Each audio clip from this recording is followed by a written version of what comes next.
Serangan gabungan udara dan darat dilancarkan oleh Resimen ke-119 Divisi Lintas Udara Tula ke-106 Rusia terhadap posisi militer Ukraina di wilayah perbatasan Sumy.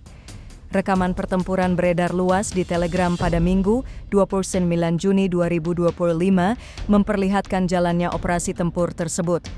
Awalnya, drone serang Rusia menghancurkan markas pertahanan Ukraina dengan ledakan besar. Setelah serangan udara berhasil melemahkan pertahanan musuh, pasukan penyerang Rusia dari Ryazan langsung maju melakukan penyisiran ke dalam benteng.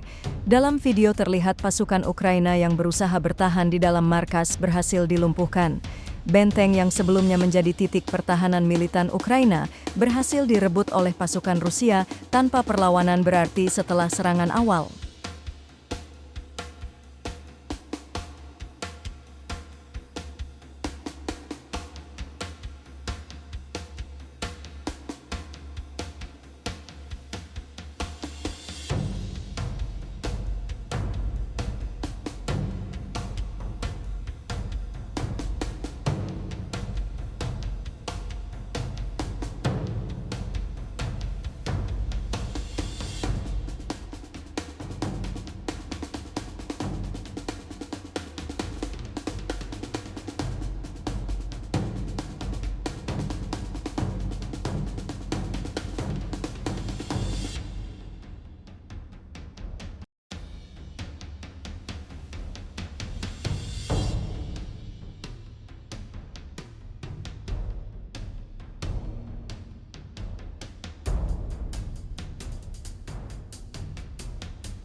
Download Tribun X sekarang, menghadirkan lokal menjadi Indonesia.